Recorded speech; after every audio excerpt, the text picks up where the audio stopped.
صحابی ہے، یا رسول اللہ تنگی ہے رزق کی، کوئی وظیفہ بتائیں۔ کتنے لمبے لمبے وظیفے لوگ پڑھ رہے ہیں کہ کاروبار کھل جائے اور روزی بڑھ جائے، کتنے لمبے چوڑے، کتنے کتابوں میں ایڈے ایڈے بڑے وظیفے لکھے پہ، پڑھ انجے مندہ بڈھا ہو جائے۔ میں قربان جاؤں یا رسول اللہ آپ کی شفقتوں پر، آپ کی رحمتوں پر، سنو یہ کرو، میری بات نہیں ہے، میرے نبی کی بات ہے۔ تجربے کی وجہ سے کرو گے تو کچھ نہیں ملے گا، یقین سے کرو گے تو دروازے کھلتے دیکھو۔ کہ یا رسول اللہ ارید ان یوسع علی رزقی، میں چاہتا ہوں میری روزی کھل جائے۔ تو آپ نے کہا ادم علی الطہارہ یوسع علیک رزقک، تو باوضو رہا کر تیرا رزق کھل جائے۔ کوئی زور لگتا ہے وضو؟ تمہارے ہاں تو سردی ہوتی ہی کوئی نہیں کہ بھئی ٹھنڈا پانی ہے کیسے وضو، یہ تو ہمارے لیے مسئلہ ہے کہ بھئی ٹھنڈا پانی ہے کیسے وضو کرو۔ وہ ہمارے گاؤں کا مراسی مجھے مل گیا، میں نے کہا چل نماز پڑھے گی، نہیں جی میاں جی سردی بڑی، نہ لے جاؤں سردی بڑی، مراسیوں کو سردی زیادہ لگتی ہے۔ میں نے کہا نہیں آج تک نماز پڑھا کے چھڑنا ہے۔ میں اس کو لے کے جب وہ ٹوٹی پہ بیٹھا نا، جو ہی ہاتھ پہ پانی، اوہ حالے ہو ٹھنڈا پانی، اوہ حالے ہو ٹھنڈا پانی۔ تمہارے لیے تو یہ مسئلہ بھی نہیں کہ ٹھنڈا پانی۔ میرے نبی کی یہ سارا مجمع لے لو، یہ اوپر مستورات لے لیں، ادم علی الطہارہ یوسع علیک رزقک، میرے نبی نے فرمایا باوضو رہنا شروع کر دے، اللہ تیرا رزق کھول دے گا۔ اب یہ اللہ رسول کی آپس کی بات ہے تو میری بات ہوتی تو دیوار پہ مار دو، تجربہ کرو۔ نبی کی بات کو تجربہ کر کے نہیں کرتے، یقین کے ساتھ کرتے ہیں۔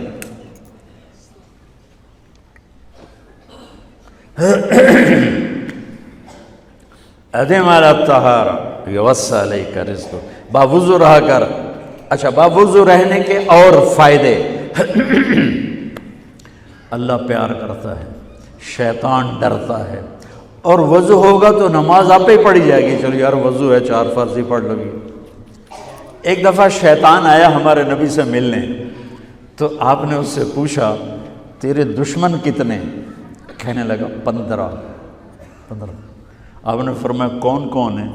کہنے لگا پہلے تو تھوڑا ہی نمبر ہے، پہلا نمبر تو تھوڑے نال میرا لگو ہے۔ پھر کہنے لگا وہ مسلمان جو 24 گھنٹے باوضو رہتا ہے وہ میرا بڑا دشمن ہے۔ جو باوضو رہتا ہے اور باوضو سوتا ہے، ایک فرشتہ اس کے لیے بندگی کا ثواب لکھتا رہتا ہے۔ خیر واپس آتا ہوں، میرے نبی نے فرمایا 4 باتیں لے لو اور دنیا بھی تمہاری آخر، ساری پی آئی اے زندہ ہو جائے گی، ساری اکانومی زندہ ہو جائے گی، ساری معیشت زندہ ہو جائے گی۔ 5 بھی نہیں، ایک انگلی بھی آپ نے نیچے کر دی کہ یہ بس اتنی لے لو۔ حفظ و امانت، صدق حدیث، حسن خلیقت، عفت فی طعمت۔ کیا خوبصورت! ساری زندگی کسی کو دھوکہ نہ دینا، دیانت داری۔ میرے ملک کے ادارے کیوں ڈوب گئے؟ دیانت نکل گئی، کھوٹ آ گئی، دھوکہ آ گیا۔ میرے نبی نے کہا حفظ امانت، کبھی امانت میں خیانت نہ کرنا، صدق حدیث، کبھی جھوٹ نہ بولنا، ہمیشہ سچ بولنا۔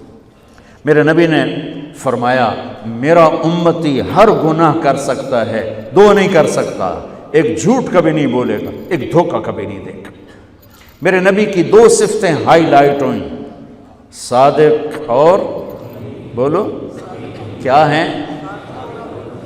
کوئی اور بھی تو ہو سکتی تھی، جس سے مشہور کیا، کعبہ قوسین بھی تو ہے اور ادنا بھی تو ہے، واللیل بھی تو ہے سیاہ زلفوں والا، والضحیٰ بھی تو ہے روشن چہرے والا۔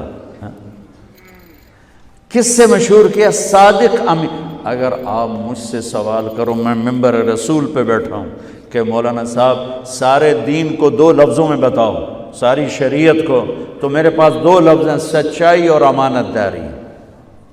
آپ مجھ سے سوال کرو مولانا صاحب ساری دنیا کے کفر کو بتاؤ، تو میرے پاس دو لفظ ہیں، جھوٹ اور دھوکے بازی۔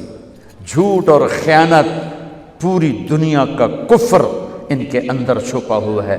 سچائی اور دیانتداری، پوری دنیا کا اسلام اس کے اندر چھپا ہوا ہے۔ دیانت اور سچائی یہ بیج کی طرح ہے، اور پورا اسلام پھر باغ بن کے پھلتا پھولتا ہے۔ جھوٹ اور دھوکہ یہ بھی بیج کی طرح ہے، پھر اس سے کفر کا جنگل کانٹوں بھرا جنم لیتا ہے۔ میرے معاشرے سے جھوٹ نکل جائے، دھوکہ نکل جائے، یہ پاکستان جنت کا ٹکڑا ہے۔